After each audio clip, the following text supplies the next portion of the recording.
नमो भगवते वासुदेवाय। नारायणं नमस्कृत्य नरं चैव नरोत्तमं देवीं सरस्वतीं व्यासं ततो जयमुदीरयेत्। नष्टप्रायेषु भद्रेषु नित्यं भागवतसेवया भगवतीरुत्तमश्लोके भक्तिर्भवती नैष्टिकी।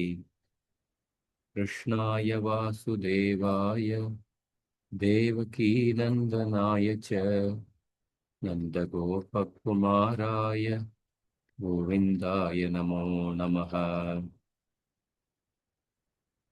ॐ अज्ञानतिमिरन्दस्य ज्ञानाञ्जनशलाकया चक्षुरोन्मिलितं येन तस्मै श्रीगुरवे नमः। नमः ॐ विष्णुपादाय कृष्णप्रेष्ठाय भूतले श्रीमते भक्तिवेदान्त स्वामिन्निति नामिने। नमस्ते सारस्वती देवे गौरवाणी प्रचारिणे निर्विशेषा शून्यवादी पाश्चात्य देवचारिणे। जय श्री कृष्ण चैतन्य प्रभु नित्यानंद श्री अद्वैत गदाधर श्रीवासादि गौर भक्त वृंद। हरे कृष्णा कृष्ण कृष्ण हरे हरे हरे राम राम राम हरे हरे। सर्वशास्त्राब्धिपीयूष सर्ववेदैकसत्फल सर्वसिद्धान्तरत्नाढ्य सर्वलोकैककृत्प्रद सर्वभागवत प्राण श्रीमद्भागवत प्रभो फलिद्वान्तु हितादित्य श्रीकृष्ण परिवर्तितः। हरे Krishna. So far in the Paramatma Sandarbha, in the first Anucheda, Paramatma is defined by Srila Jiva Goswami by quoting the verses spoken by Jadabharat to Raghugana Maharaj. How there is a clear distinction between Jivatma and Paramatma. Both are described in the Bhagavatam, 5th canto. And that Paramatma is the knowable, and he is the primary knower in all the bodies. So we discussed the Bhagavad Gita 13th chapter in detail. Kshetragyam chapimam viddhi sarvakshetreshu bharata kshetra kshetrajnayor jnanam yattat jnanam matam mama. And then we discussed that how Paramatma is although there are two kshetrajnas, Jivatma and Paramatma, Paramatma is the primary kshetrajna of everyone. He is the primary kshetrajna of everyone. So this point also we discussed in the first Anucheda. And then we discussed that the Purusha, there are three Paramatmas. There are three Purushavataras as mentioned in the Satvata Tantra. Vishnostu Trini Rupani Purushakyan Yato Viduhu Pratamam Makatasrashtru Dvitiyam Tantu Samstitam Tritiyam Sarvabhutastam Tani Jnatva Vimuchyate. The three Purushavataras are mentioned in the second Anucheda. And then, so each of those three Purushavataras were discussed in detail in the second Anucheda. The third Anucheda, he quoted a shloka from the third canto, 8th chapter for the Garbhodakshai Vishnu, the second Purusha avatar. And then the fourth anucheda, we discuss the shloka from the second canto. Kechit Swadehantar Vakashe Pradesha Matram Purusham Vasantam. This verse describes the third Purusha avatara, that is Shirodakshaya Vishnu. And then we discussed in fifth, sixth, and seventh anucheda about the oneness of the Purusha avatars. There is only one Purusha avatara who manifests in three forms. For that, we discussed again a shloka from the Raghugan Maharaj instruction to Jadabharat, and then from the Balaram ji speaking to Rukmini, 10th canto, 24th chapter, and then from the Uddhav Gita. The fifth and sixth and seventh anucheda, we discussed the oneness of these, how there is one Paramatma present in all bodies. And then we from the 8th to 18th anucheda, we are going to discuss the gunavataras of Paramatma.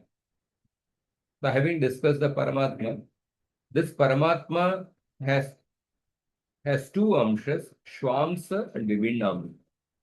Vibhinnamsa will be the Jivatma. Jivatma will be described from the 19th anucheda onwards. Swamsha refers to Gunavataras and Leelavataras. Leelavataras will not be discussed in this Paramatma Sandarbha, it will be discussed in the Krishna Sandarbha. So Gunavataras will be discussed now. The topic of the Gunavataras is from the 8th anucheda to 12th anucheda. For the three Gunavataras, we first discuss the shloka from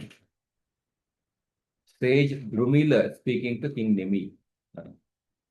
11th canto, 4th chapter, 5th shloka. We will discuss this shloka where the three Gunavataras are mentioned. And then the three Gunavataras are also mentioned in the 3rd canto, 9th chapter, 16th shloka. That is the second pramana we discussed. And then the third pramana we discussed is from the description how the three Gunavataras appear to bless the sage Atri. And then, having discussed the three pramanas for the three Gunavataras, who is the supreme among the three Gunavataras? So, for that 11th anucheda, we discussed the discussion among the sages on the banks of Saraswati river. And then we began the 12th anucheda, where, so you can once more recite the shloka after me. Sattvam rajastamayiti prakritirgunastaihi. Sattvam rajastam iti prakrite gunastair Yukta parapurusha eka ihasya datthe.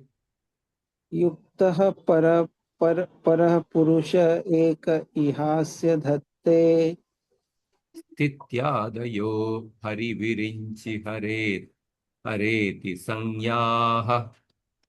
स्थित्यादये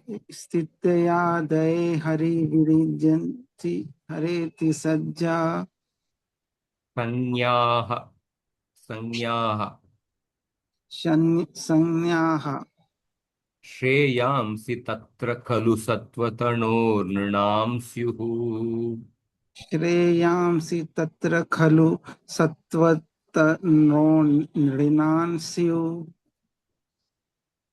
So we discussed, this is the shloka from the first canto, second chapter. You can read the translation. Sattva, Rajas and Tamas. Sattva, Rajas, and Tamas are the three gunas of Prakriti, primordial nature. Accepting these for the sustenance, creation, and dissolution of the material world, the one supreme person assumes three names: Hari, Vishnu, Virinchi, Brahma, and Hara, Shiva. But among these three, it is from Vishnu alone, who is the embodiment of Sattva, that the true benefits for human beings are to be obtained. Srimad Bhagavatam 1 to 23. So we see, Iha Yadyapi Eka Eva Parapuman Asya Vishwasya Stityadaye Srishti Sthiti Layartam Taihi Tattvadibir Yuktaha Prutak Tat Adhishtata Tatapi Paras Parastad Tad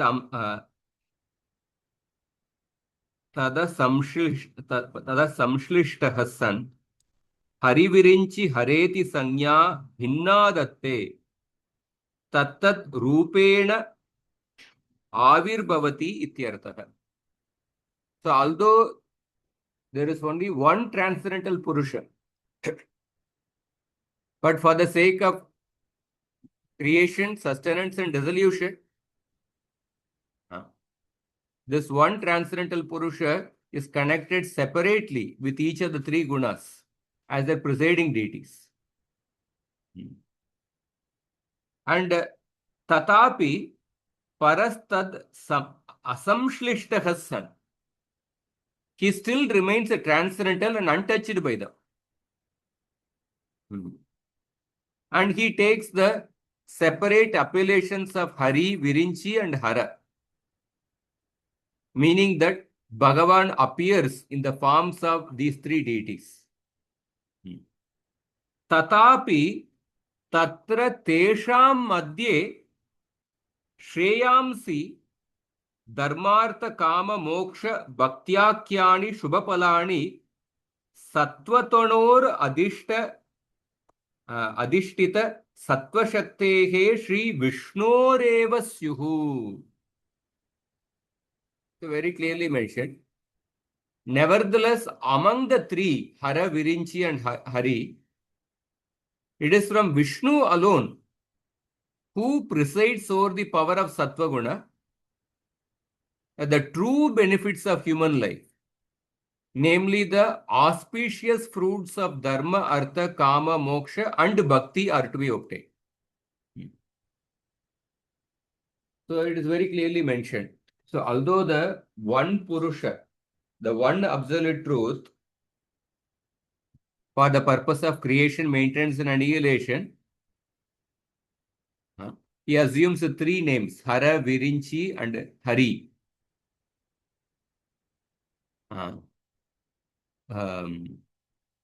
By being connected to the three gunas. But still, the verse clearly says that Shreyamsi Tatra Kalu Sattvatano Nrinamsihu. One will get the human being will get the highest benefit, the highest Shreya. It means the auspicious fruits of Dharma, Artha, Kama, Moksha, and Bhakti only by worshipping Vishnu. Then, so this statement is explained further. Ayam Bhavaha. The meaning is as follows. The sense is this. So then he says, Upadi Drishtya Tau Dvau Sevamane Rajas Tamasor Gora Mudatvat Bhavantopi Dharmartha Kama Na Atisukada Bhavanti. So suppose, this paragraph Jiva Goswami is trying to explain further how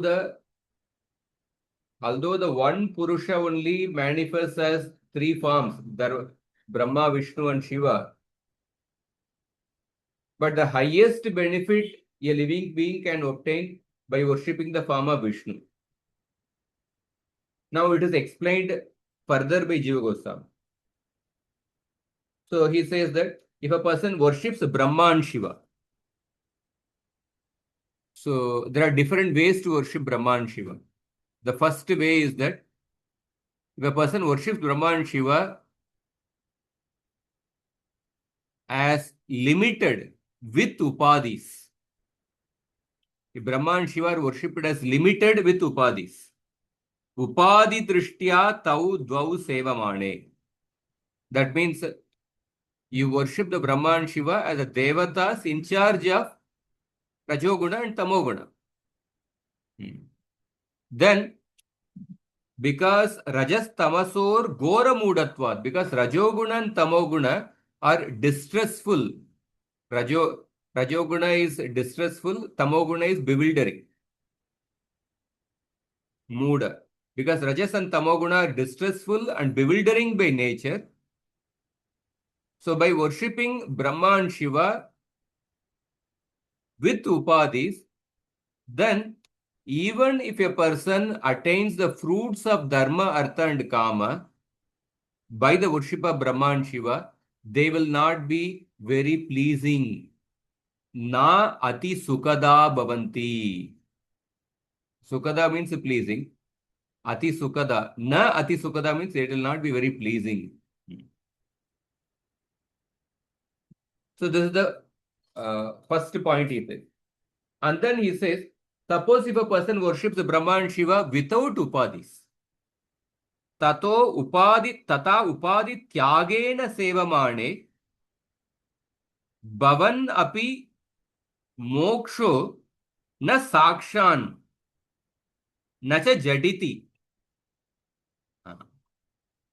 Na cha jaditi. Suppose if a person worships, if on the other hand, in worship the Brahma and Shiva as without any upadhis, that means taking them as identical to the Supreme and taking them free of any gunas.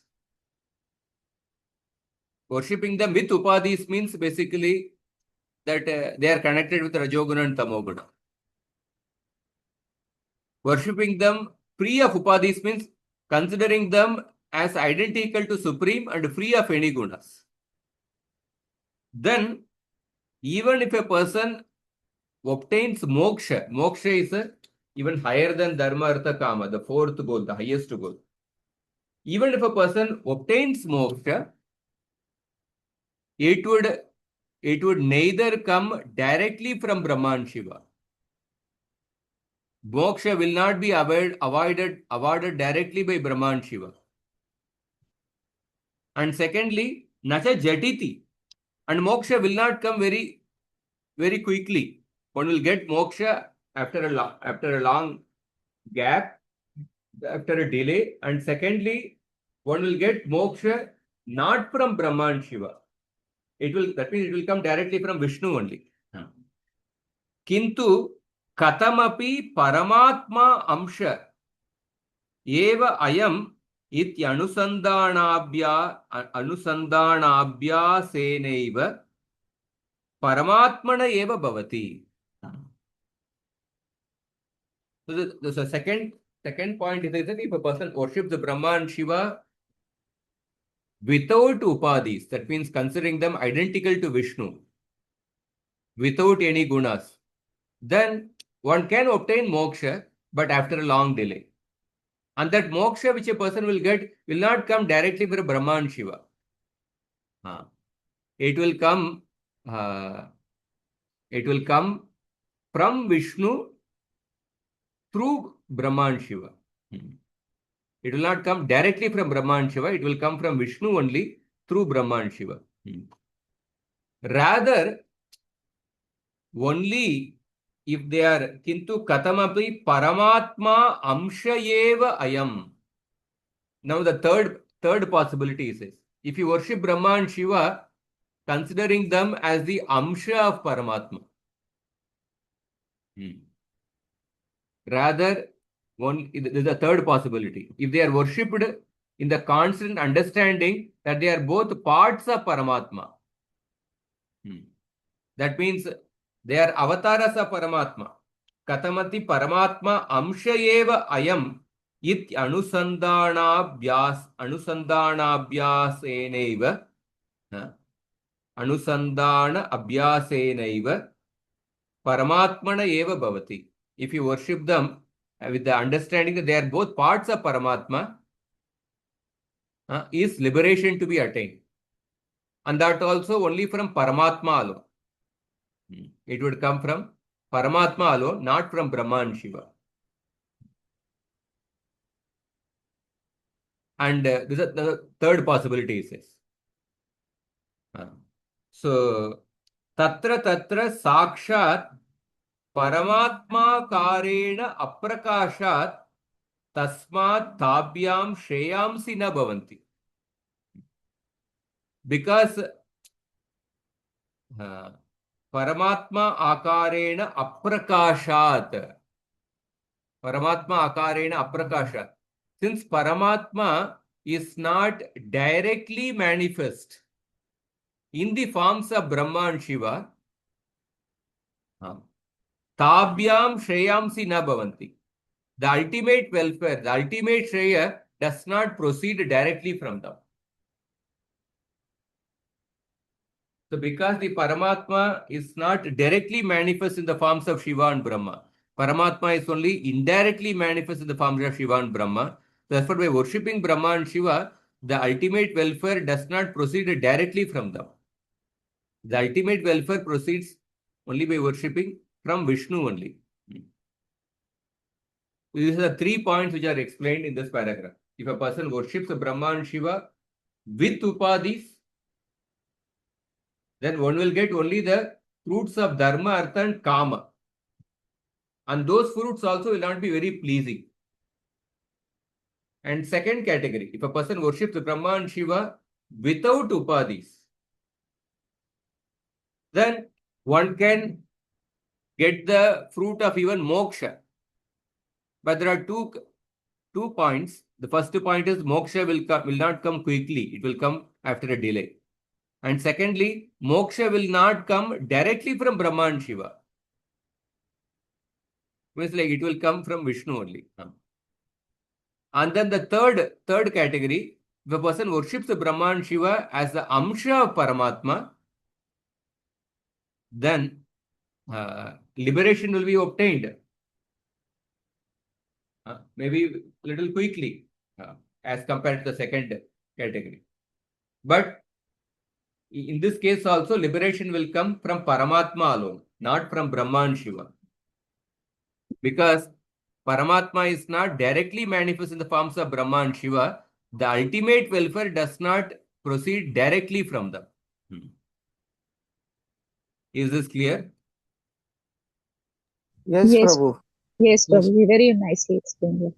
Nice, clear, yes. And then now he is further clarifying.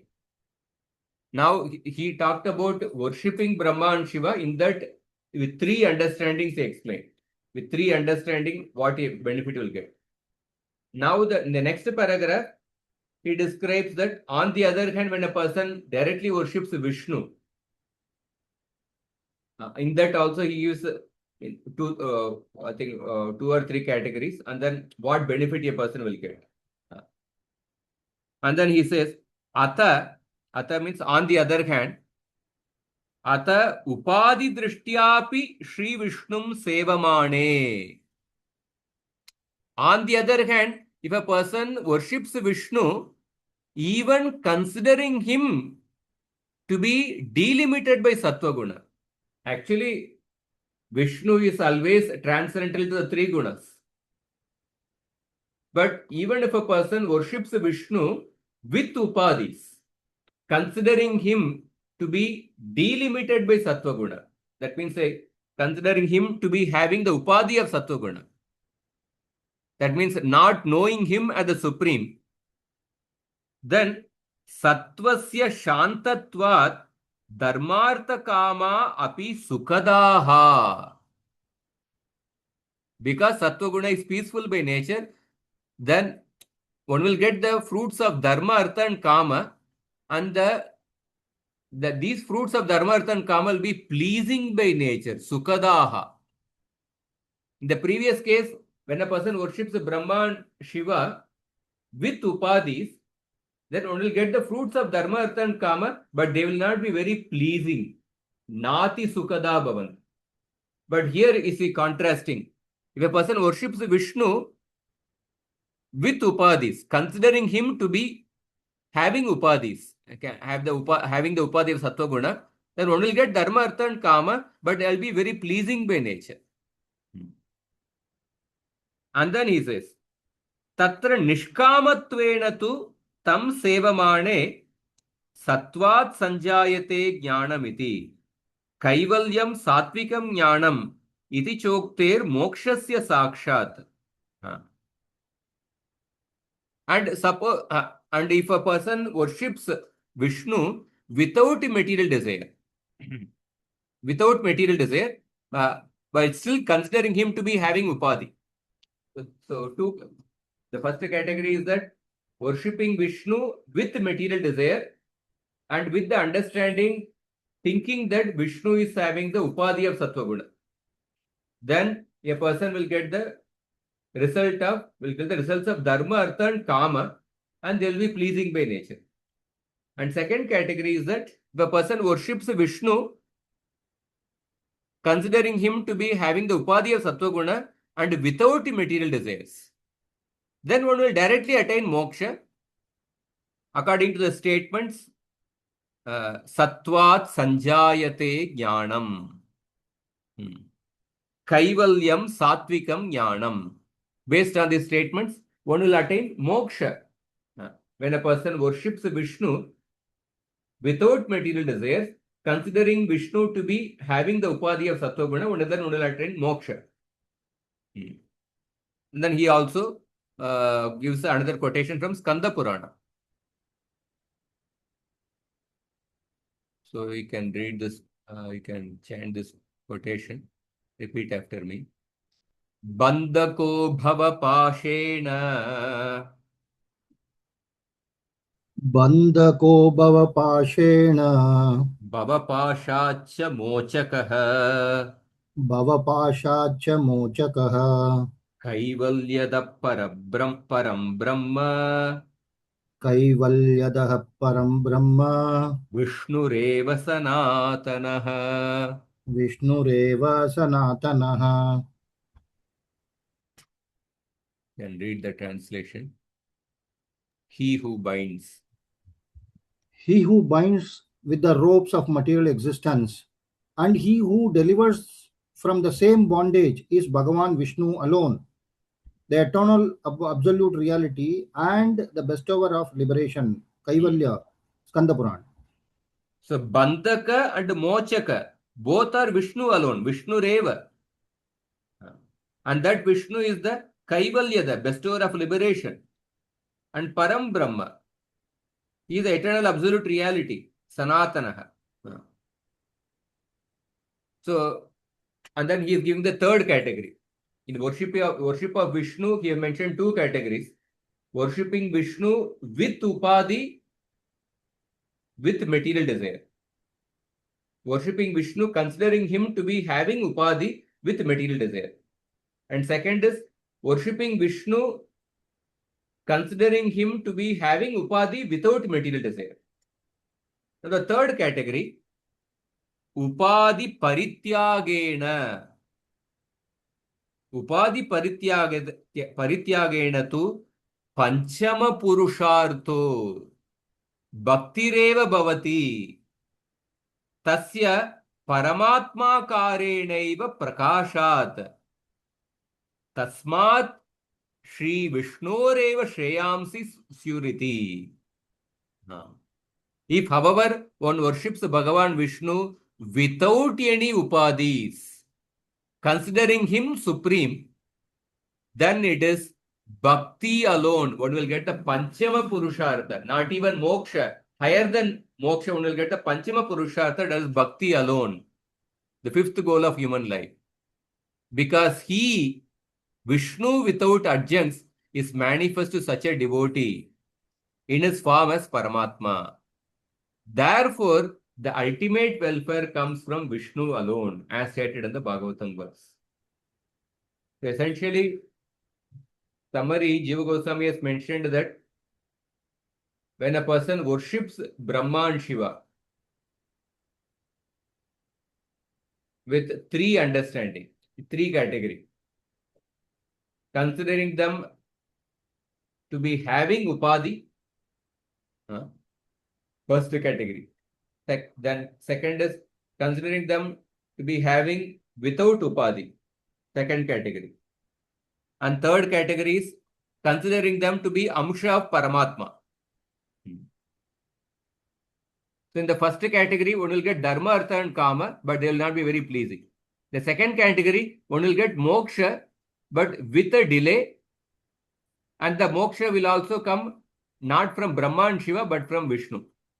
And the third category, one will get moksha, but with a lesser delay, probably a little quicker, and that will also come directly from Vishnu, not from Brahma and Shiva.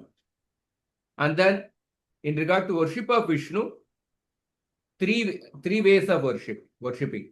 The first is that worshipping Vishnu, thinking that he is also having the upadhi of sattva guna with material desire. Then one will get dharma, artha and kama, and it will be pleasing by nature. Second category, if a person worships Vishnu, considering him to be having the upadhi of sattva guna without material desire, then one will get moksha. And third category is that worshipping Vishnu without upadhis. That Vishnu is without any upadhis. Understanding that Vishnu is not having any upadhis. With that understanding, when a person worships Vishnu, then one will get the Panchama Purushartha, that is Bhakti alone. This is a summary of the anuccheda. Is it clear? Yes, Prabhuji. Prabhuji, when Hiranyakashipu worshipped Lord Brahma, so he worshipped considering him as the supreme, no? And he was envying Lord Vishnu. Yes. Of course, it is a pastime of Jaya and Vijay, but that understand. Yes. With material desire you worship. We'll go through the commentary. Hare Krishna, Prabhuji. Yes, Mother. Prabhuji, so just wanted to understand this result of this dharma, artha, kama, moksha is pleasing and not pleasing. So what is actually the difference? What is it? Say the dharma, artha, kama results. For example, is not given. Dharma, artha, kama. The results of dharma, artha, kama, when a person obtains from the worship of Brahma and Shiva, that will not be very pleasing. But the same dharma, artha and kama coming from the worship of Vishnu will be pleasing by nature. That's what pleasing the sense, like what is the in what sense? Yeah. Say, for example, suppose when a person gets a certain artha by the worship of Brahma and Shiva, and when a person gets some artha from the worship of Vishnu, the artha which a person gets from the worship of Vishnu, one will get in such a way that one will become eventually so satisfied that one will not want to have any more artha. Like Bhagavatam says that Satyam dishat artitam artito nrna naivartado yat punarartita yatah swayam vidatte bhajatam anichyatam ichchapidanam nijapada pallavam. 5th canto, 19th chapter, I think 27, 28, somewhere there. The Devatas are saying that when a person worships the Supreme Lord with a desire for artha, then Krishna fulfills the desire for artha, but in such a way that he will also become purified of those desires, that he will not want those desires again. Because Krishna also gives the higher taste of his lotus feet. Therefore, the same artha one may also get from Devata by the worship of Brahma and Shiva. But in that one will not get the higher taste. So because of that, one still remains bound to the desire for getting artha, enjoying artha or kama. But in the case of when a person worships Krishna and gets the desire of artha or kama, they are fulfilled at the same time. One also gets a higher taste because of that. One will not have those desires again. That way we can say. Okay, thank you, Prabhuji. And then, Prabhuji, so when this liberation is spoken, like when worship, they are devatas, like and Shiva also one gets, but indirectly. So that is a possible. And so, and then here it is like when Vishnu is worshipped directly, one gets direct liberation. So which means basically it's the one could say that it is the time that matters, right? Indirectly means like ultimately then one has to become the devotee of Vishnu, and then he will get liberation. And here directly Vishnu offers liberation, right? Because ultimately Lord Vishnu is Data, right? He's the Moksha Data.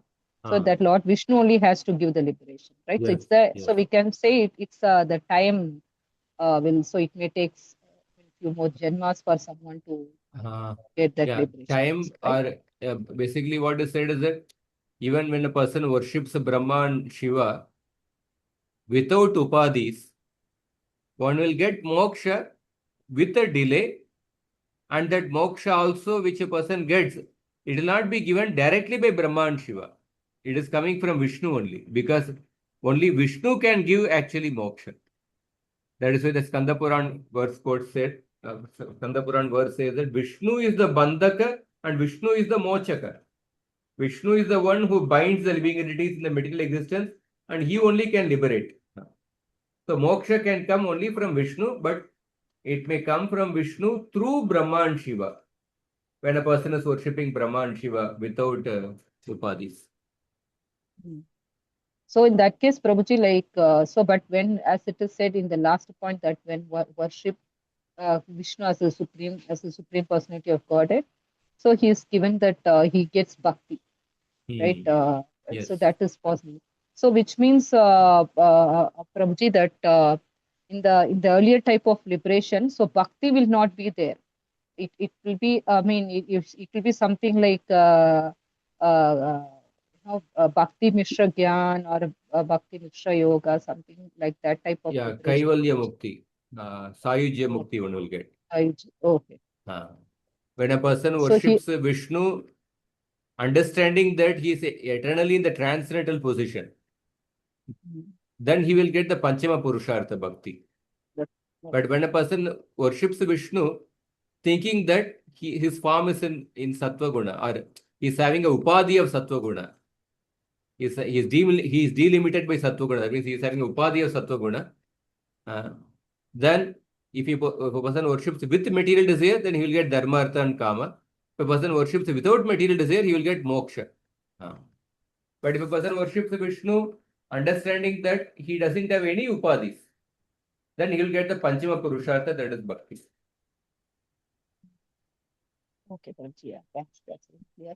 And then Prabhuji, one this basic doubt I have. So so when Krishna says Mamai Vamsha Jiva Loke, and here we see that the jivas are Vipinamsha are expansions of the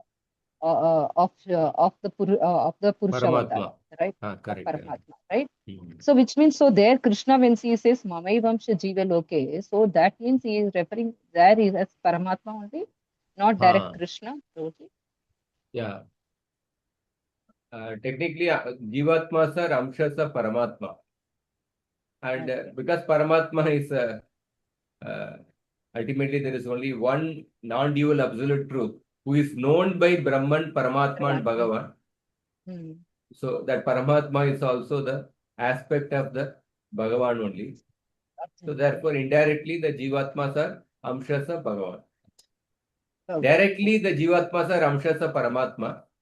And because Paramatma is one of the aspects of the absolute truth, therefore indirectly the Jivatmas are Amshas of Bhagavan. Thank you. So we'll go through the commentary. So although the Supreme Person is one, he accepts the three forms for creation, maintenance and annihilation in relation to the three guna, Sattva guna, Rajoguna and Tamoguna.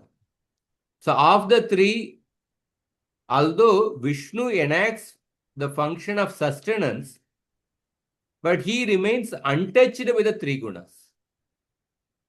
So therefore, Sutta Goswami says that the ultimate welfare the humanity can attain only through the worship of Vishnu. So the worship of this Trinity, because one of the common misunderstanding in the Hindu, among the followers of Sanatana Dharma, is that Brahma, Vishnu and Shiva all are same. Therefore, all paths are same, or worship of all three of them will give the same result.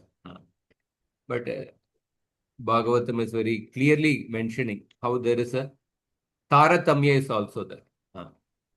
So the worship of this Trinity can be undertaken either with the understanding that each member harbors the upadhi or limitation of his respective guna, or with the understanding that they are transcendental to the gunas. So in the later case, that means understanding that they are transcendental to the gunas, the immateriality of Brahma and Shiva would be on the basis of there being partial manifestations of Paramatma. Whereas Vishnu is Paramatma himself. In the later case, the immateriality of Brahma and Shiva, that means the transcendental nature of Brahma and Shiva, would be on the basis that they are partial manifestations of the Paramatma. Whereas Vishnu is the Paramatma himself. If Brahma and Shiva are worshipped with the view that they have upadhis, then they cannot attain liberation, they cannot grant liberation. And even the boons of Dharma, Artha and Kama derived from them will not be very pleasing. Because gunas of Rajas and Tamas, Raja guna is distressing by nature, Tamo guna is delusive. Liberation, however, is not possible through the worship of these two devatas qualified by their upadhis. And even if one worships them as free of upadhis, liberation is achieved, but only belatedly, with a delay. And that too comes as a result of considering them to be parts of Paramatma. In essence, liberation comes only from Vishnu, and certainly not from Brahma and Shiva directly. So on the other hand, if Vishnu is worshipped as being delimited by Sattva Guna, one can still achieve Dharma, Artha and Kama, and that will be, and such benefits will be benign. Because Sattva by nature is peaceful. If Vishnu is worshipped without any material motive, then one can also attain moksha. This because of the illuminating nature of Sattva Guna that leads to moksha. If Vishnu is worshipped without upadhi, then one attains bhakti, the Panchama Purushartha. So bhakti is manifest only from Paramatma, not from any presiding deity of the gunas. So Vishwanath Chakravarti in this commentary, in the Bhagavatam commentary on this particular shloka, explains that Bhagavan assumes the role of an avatara in two ways. Through his intrinsic potency and through his extrinsic potency, consisting of the three gunas. So the first type of avatara includes the manifestations like Matsya and Kurma. All of these are worshipable forms. The second type of avatara specifically refers to the three forms that are related to the three gunas. Sattva guna, Rajoguna and Tamoguna. Among these three, only Vishnu is worshipable. Shreyamsi tatra kalu sattvatano nrinamsihu. So Vishnu is called Sattvatanu. Sattvatanu means one whose body is purely of the nature of Sattva Guna. And this Sattva is Vishuddha Sattva.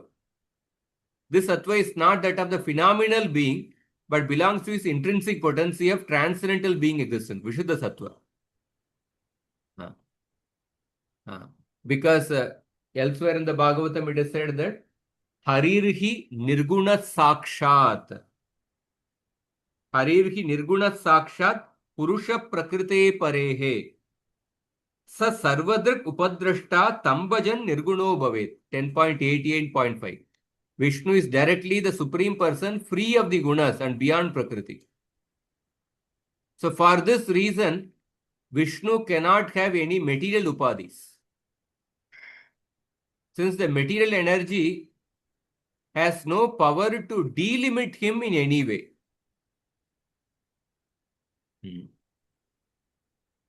As such, by his mere proximity, he manifests the cosmos through the illuminating potency of Sattva-guna. He is not directly in touch with Sattva-guna, but mere proximity,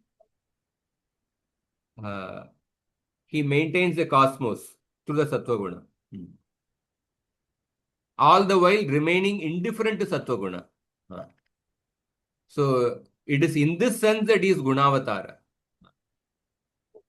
So, when we say Vishnu is a Gunavatara Sattva-guna, he is not in touch with Sattva-guna. Because when Vishnu is mentioned as Sattva-tanu, here the Sattva refers to Vishuddha Sattva. And the Vishnu maintains the cosmos by having a proximity to Sattva-guna and while being indifferent to Sattva-guna. So therefore, this Vishnu, he is actually no way less than a Purusha avatar. So Prabhuji, Brahma, yes. Prabhuji, when we talk of Lord Vishnu, so it is for all the three Vishnus, means three avatars, Garbhodakshai, Karnodakshai, or one is Shirodakshai. All three. All three, no? Okay. Yes. All three are having the body of Vishuddha Sattva. All three are not in touch with Sattva-guna. They maintain the cosmos by having a proximity to Sattva-guna and while being indifferent to Sattva-guna. All three. On the other hand, Brahma is a Jivatma and he is associated with the Rajoguna. And Brahma is called a Gunavatara because he is empowered by Vishnu to create this world. And there's a verse in the Brahma Samhita that will be quoted in the next anuccheda. Vaswan yatashma sakaleshu nijeshu teja. Swiyam kiyat prakatayat yapitatatatra. That verse will be quoted in the next anuccheda. Shiva's position is little different. He is neither of the category of Vishnu nor that of the Jivatma. But Shiva is basically Paramatma endowed with a material potency. So according to Brahma Samhita, Kshiram Yata Dadivikara Vishesha Yoga. He is the precipitate derived from Vishnu as yogurt milk. So Shiva is closely affiliated with Vishnu, and thus there are numerous scriptural statements declaring him as non-different from Vishnu. So like Vishnu, Shiva is also addressed as Ishvara. Both Vishnu and Shiva both are addressed as Ishvara. At the same time, Shiva cannot be equated with Vishnu in all respects. 77. Because Shiva is in contact with the gunas of Prakriti, but Vishnu is completely indifferent to the gunas of Prakriti. He is always in transcendental platform. 77, 57, 80. Sound is come.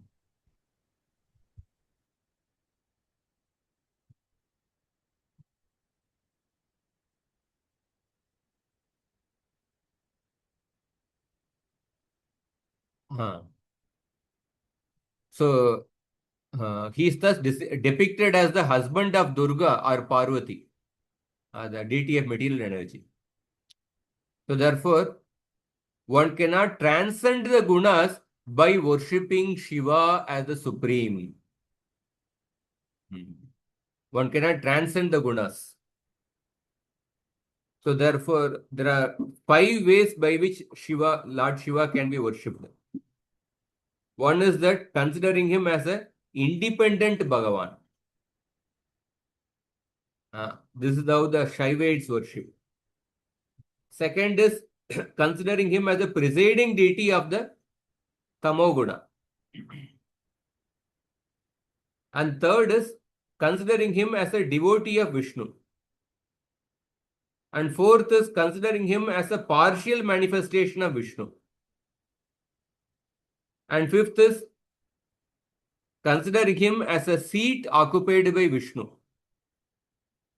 That is an agent or representative of Vishnu, manifesting the powers of Vishnu. In this case, one is worshipping Vishnu through Shiva. These are 5 ways by which Shiva can be worshipped. In the first way, when a person worships Shiva as an independent Bhagavan, this kind of worship is forbidden. Because considering Shiva to be independent of Vishnu, independent Bhagavan, it is a forbidden that will lead to degradation.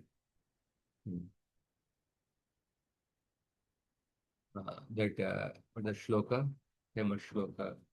Yastu Narayanam Devam Samatvenaiva Praliyate Sapashandi Bhavet Smutaka. He is considered as a Pashandi, one who considers Shiva to be equal to Vishnu or independent of Vishnu. The second type of worship, worshipping Shiva as a presiding deity of Tamoguna, will lead material benefit. And the other 3 types of worship can award the highest benefit. That is the significance of, that is worshipping Shiva as a devotee of Vishnu, as a partial manifestation of Vishnu, or as a seat occupied by Vishnu. So that is the significance of the shloka. So therefore, nobody but Vishnu is a worshipable deity. And for more details on this, the anuccheda 106 of, see the anuccheda 106 of the Bhakti Sandarbha. So this is the one Purushavatara manifests as the Brahma, Vishnu and Shiva for the purpose of creation, maintenance and annihilation, being associated with the 3 gunas, Sattva Guna, Rajoguna and Tamoguna. But the highest benefit a humanity can obtain only by worshipping Vishnu with the understanding that Vishnu is in a transcendental platform. With that understanding, when a person worships Vishnu, one will get the Panchama Purushartha, that is Bhakti. Is it clear? Prabhuji, this the Lord, though he is not connected to gunas, connected with the gunas, yet he is controlling by his proximity. That how does we understand that? Proximity means his energies are wielding the actions on his control, or though he is in Vishuddha Sattva and Sattva is not connected to Vishuddha Sattva directly, there is no physical contact, let us assume that way. That the proximity, how does that the Lord, which how does he proximate? Can you give some mundane example for that?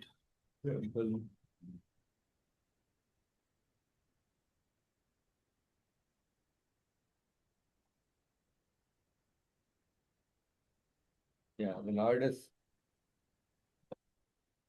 period in Vishuddha Sattva.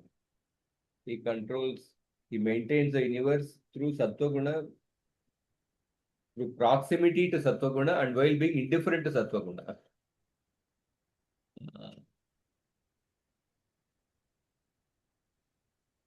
Like a magnet, how does the magnet works? There's so many places the magnet is used in technically. That can be one example. The motors and even that weightlifting and so many things are done with the magnets. Even medicine also use the magnets. Magnet makes the iron pieces move. But magnet is not in touch with the iron pieces. This example can be. It is not in touch with the entity. So the house, the husband only pays the maid servant, but he doesn't directly pay the maid servant. He doesn't directly deal with the maid servant. He deals with the maid servant through the wife. Through the wife. So indirectly, he's actually dealing with the maid servant. So the Lord is dealing with the Sattva Guna indirectly by being proximity to Sattva Guna, not being in touch with Sattva Guna. Because Harirhi Nirguna Sakshat Purusha Prakrite Pare. Lord Hari is always situated in Nirguna. He is always above the three Guna.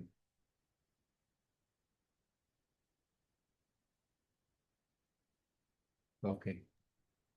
Hey, Krishna. Can we also say that the Shiva, which is connected both the sides in Vishuddha Sattva also and the material side also, So he is Lord the Shiva is in Lord Shiva. He is in touch with Tamoguna, other gunas. and At the also he same is in time, touch with he is only for the purpose of destruction. Like when you say he's in touch with Tamoguna or something, it's not like he's controlled by Tamoguna.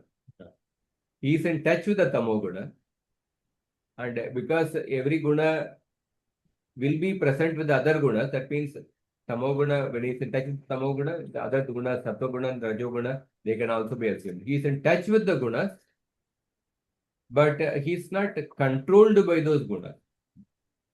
But in the case of Vishnu, he is not even touched with those gunas. So Brahma and Shiva, they are in touch with the gunas. Brahma is a Jivatma, but he is empowered by Vishnu. But Lord Shiva is not a Jivatma. At the same time, he is not identical with Vishnu in all respects. He has some similarities with Vishnu because both are Ishvara. Lord Shiva is not Jiva Tattva. At the same time, he is not identical with Vishnu because Vishnu is completely out of touch with the gunas, but Shiva is in touch with the gunas.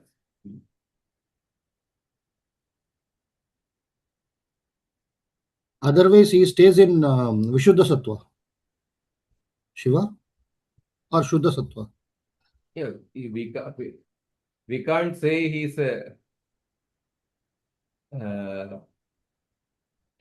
slightly in touch with the gunas. He's mostly in transcendental position, but he's in slightly touch with the gunas.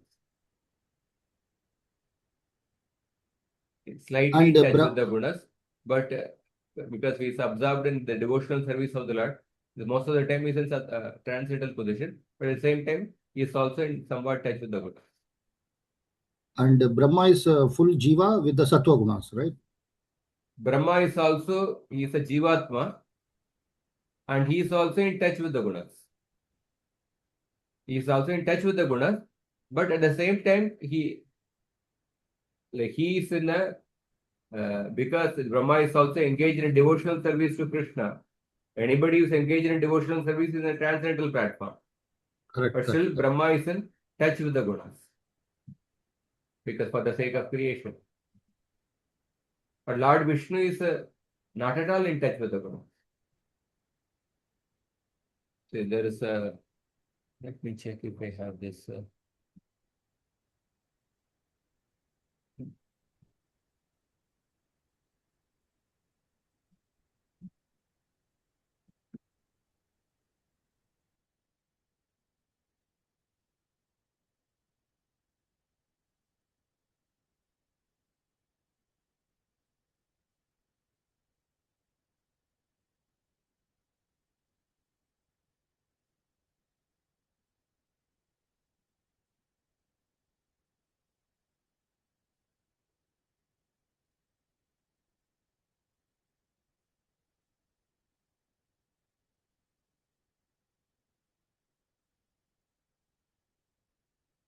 That is why when you see the second Namaparad, how the second Namaparad is described in the Hari Bhakti Vilas, Shivasya Shri Vishnur Ya Iha Gunanamadi Sakalam Diya Bhinnam Pashyet Sa Kalu Harinama Hitakara. So anyone who considers the name qualities of Shiva and Vishnu to be completely non-different or to be completely different is certainly an offender into the Harinam. Because the word Diya Bhinnam, it can be split in two ways. Dhiya Abhinnam or Dhiya Bhinnam. So one who considers Shiva and Vishnu to be completely non-different. Shiva is a different person, Vishnu is a different person. He is committing a Namaparad. Or one who considers them to be completely identical. That means completely non-different or completely different. Both are committing Namaparad. So that means the right understanding is that Shiva is simultaneously one with Vishnu, at the same time different from Vishnu. So the conclusion is that to offer obeisances to Shiva,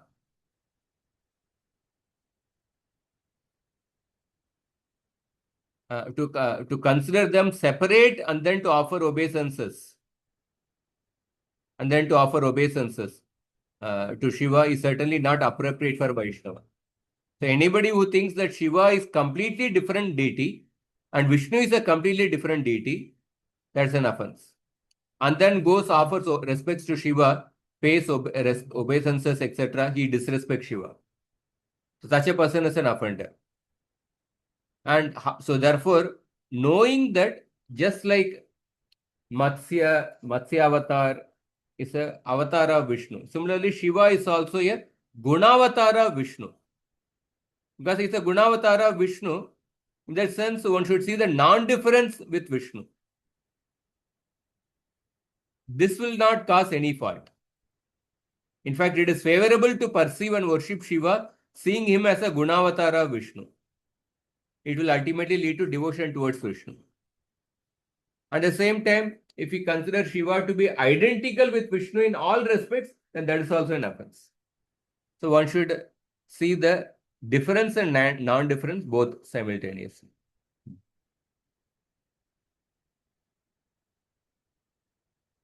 So, Prabhuji, worship Shiva means what is it? What type of worship? worship of Shiva means what? I mean, worship of Shiva is like what type of worship is actually done? Just because when we go to Shiva temple and then, so what is it? We just offer obeisances and then Vaishnavanam Yatashambhu, in that mode Yes. we just we worship Shiva as the greatest Vaishnava. So worship means like offering obeisances, right? That's offering obeisances. You can offer prayers to Shiva. so we can offer some prayers also. Falls under the first Upadhi, worship of Shiva and Brahma. With Upadhi, without Upadhi, all those things. So sometimes Brahma and Shiva, they are overcome by Rajoguna and Tamoguna, but they quickly come out of it. So in the case of Vishnu, Vishnu is always not in touch with the gunas, always in a transcendental position. For Brahma and Shiva, sometimes they become overcome by Rajoguna and Tamoguna, but they quickly come out of it.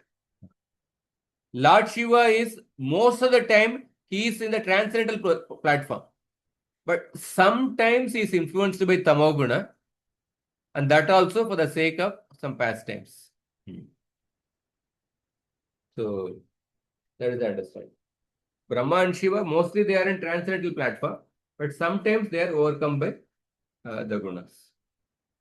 Like Brahma, for example, Prabhupada says, when Brahma told the four Kumaras to procreate, the four Kumaras refused. So at that time, Brahma became angry. So Prabhupada says that because Brahma was absorbed in the Rajoguna for the sake of creation, it was natural for him to become angry when he heard a no from the four Kumaras. Another time, the four Kumaras, they went to Brahma. They asked a question. It seems the mind is so intimately connected to the sense objects. It is difficult to separate the mind from the sense objects. How can we separate the mind from the sense objects? So when Brahma heard this question, he could not answer. Again, it is mentioned that because Brahma was absorbed in Rajoguna for creation, he was not able to answer this question. But Brahma took shelter of the Supreme Lord. He started praying to the Supreme Lord. At that time, the Lord appeared in the form of the Hamsavatara and he gave the answer. Why he appeared as a Hamsavatara? Because Hamsa separates the milk from water. The question is that how to separate the mind from the sense objects? Because that is the question. So the Lord appeared in a Hamsavatara and answered the question. That is the Hamsa Gita, 11th canto, 13th chapter. So, that way, Brahma and Shiva, mostly they are not in touch with the three gunas, but sometimes they become overcome by Rajoguna or Tamoguna and they very quickly come out of it. Prabhuji, this 5 types of worship of or understanding of Lord Shiva. So which type of worship will lead one to take one to Mahesh Dham? Will lead one to Mahesh Dham. Okay. There is a Sadashiva Loka in the spiritual world. Sadashiva Loka among the Vaikuntha planets. One will attain that when a person worships Shiva as a devotee of Vishnu. That Sadashiva is Vishnu Tattva. When a person worships the Shiva as a Vaishnava, as a devotee of Vishnu, then one will get the Sadashiva, one will attain the Sadashiva, the spiritual world. Okay, so devotee of Vishnu, but aspiring to go to Mahesh Dham. Right? Aspiring to serve Sadashiva eternal.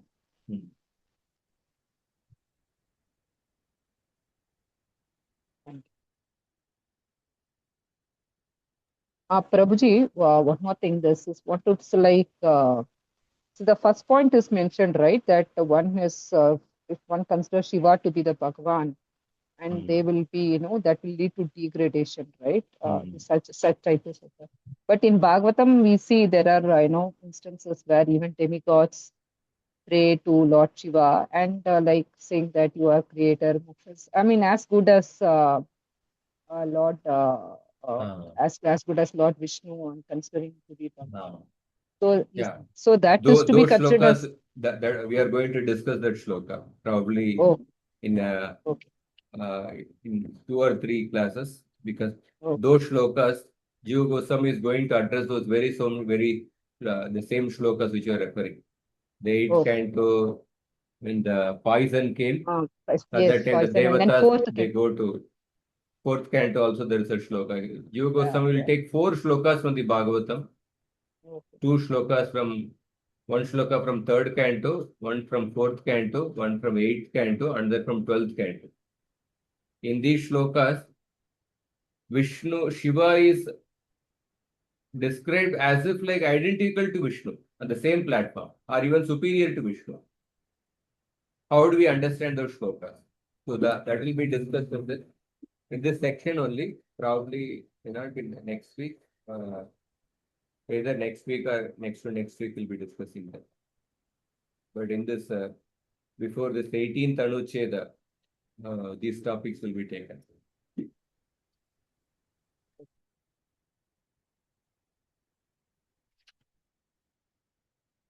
Yes. Right now I will not go into that, but we'll be taking that topic. I think that's as part of the 17th and 18th anuccheda.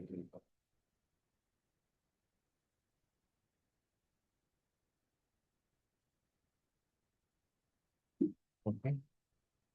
9:30, so we end here. So next week we'll begin the 13th anuccheda.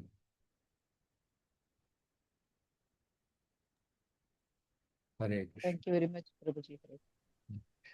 Sorry, Prabhu, we slowed you down by asking questions. Otherwise, you could have started with the 13th Anucheda also. No, clarity is important. Yeah, thank you. Thank you, Prabhu. Thank you very much, Prabhuji. Yeah, I have some questions we'll ask next time, Prabhu. Thank you, Prabhu. Hare Hare Krishna, Grantara Dandapanam. Srimad Bhagavatam ki jai, Ki Shri jai. Prabhupada ki jai. Jai.